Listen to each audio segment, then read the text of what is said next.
This week, the GTD boys packed up and headed to the C&O Canal. We decided that our best bet with traffic was to start at Carderrock, which is also known as Lock 10. That's a gummy bear. That's a gummy bear, dude.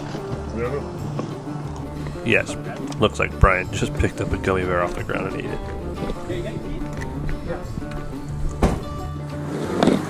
I'm ready. Not cold.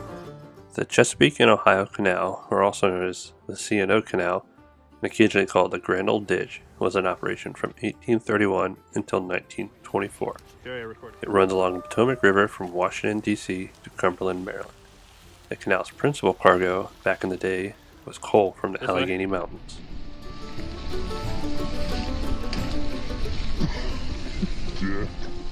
The surface of the canal is typically clay and crushed stone. You won't have any asphalt on this ride, nor will you have any cars to deal with.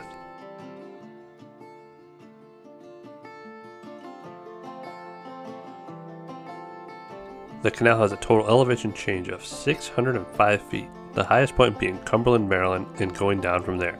So the easiest path would be heading from the top to the bottom.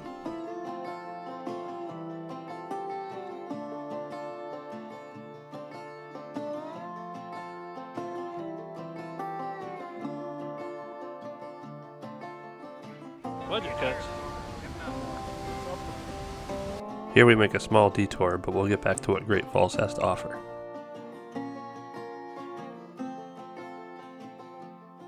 The towpath is visited by thousands of folks each year, some by bike and others by foot.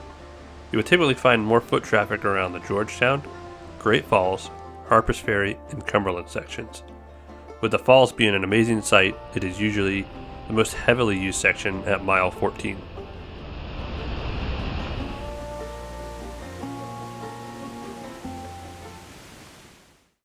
We did hit a small detour at the Great Falls Visitor Center that barely took us off the towpath for a short period of time. It appears that they're reconstructing an overlook that lets you see the top of the falls.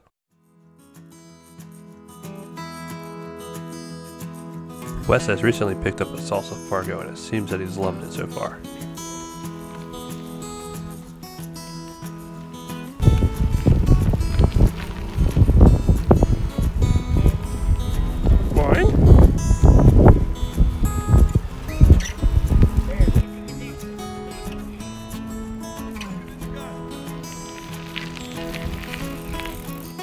If you're looking for camping nearby, Swain's Lock number 21 has a handful of campsites and parking nearby. This would be great for an easy shakedown ride for some folks. Brian's bike of choice is a Specialized AWOL.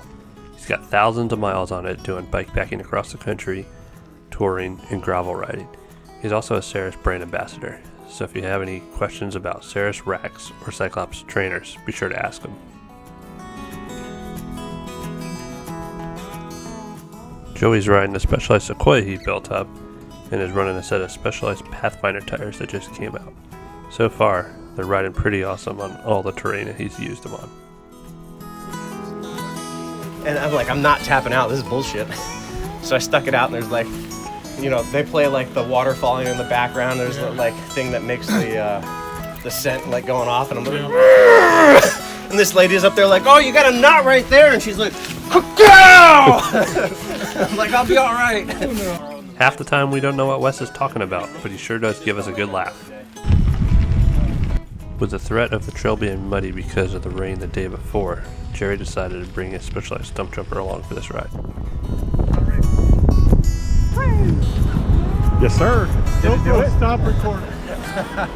Wait, well, listen to me. GoPro, start recording. Yes, sir. I'll get it when... Smack it on their bikes as they go by. Yeah. Gotcha. Got you good, chicken fucker. My face in your ass. Hello. Have a good ride. Ow! Ow! Ow!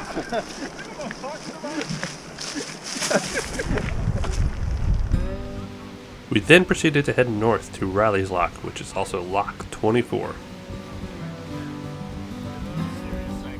If you're looking for something to dampen the back end of the ride, check out the thud buster that Brian's using on this ride.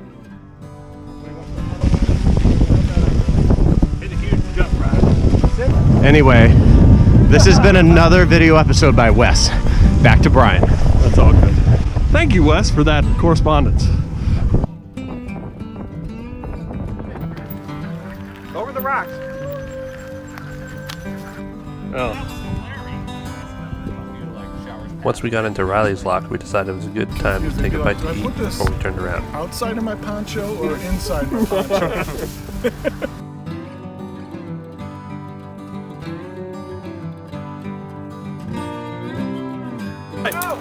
Go right! Dumbass. Oh, he did it.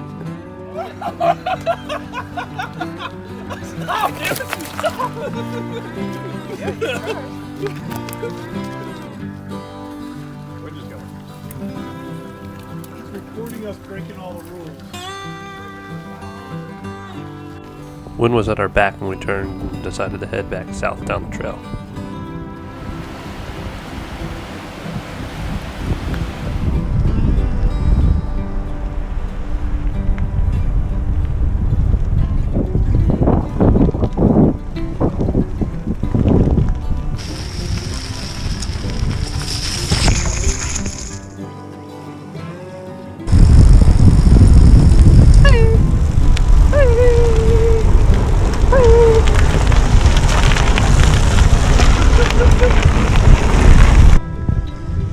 Brian's tire selection happened to be a new set of gravel kings.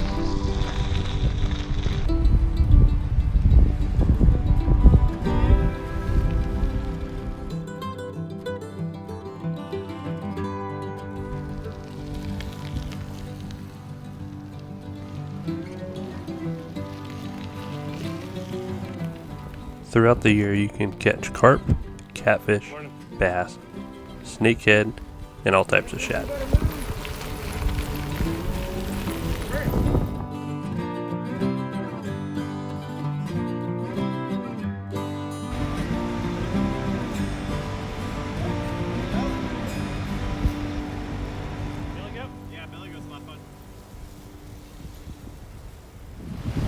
As you approach Great Falls, you have the option of locking your bike up and heading out to see what the falls has to offer. Luckily, we had a lot of rain the day before and we had some amazing views as we headed out to the overlook.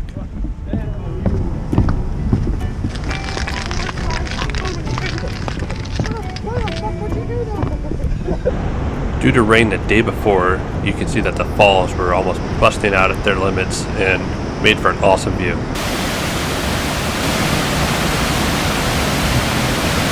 Ooh, I feel the mist. I bet you this is.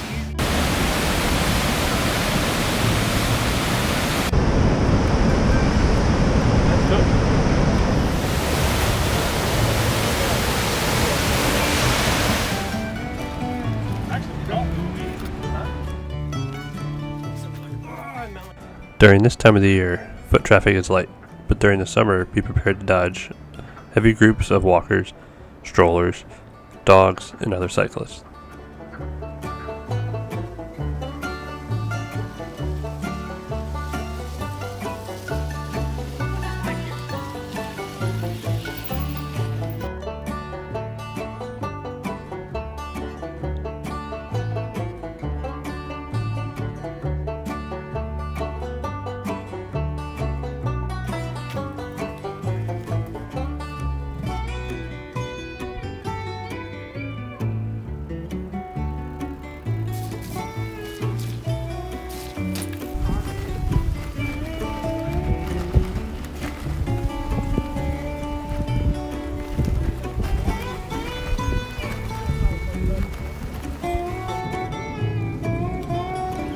Howdy.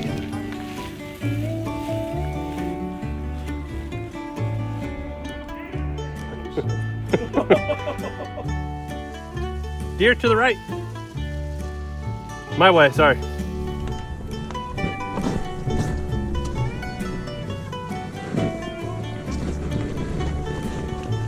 think for the amount of rain we had the day before, we ended up pretty good and clean compared to what could have been. We quickly packed up our gear and loaded our bikes on the rack so we could head up to District Taco for a nice bite to eat. However, we might have loaded the bikes backwards at first. Click. Oh. Like that? Do it again. There we go.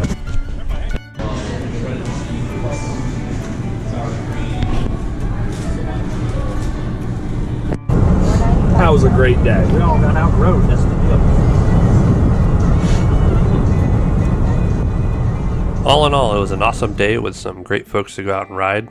Weather was perfect, trail was smooth, and the tacos were great.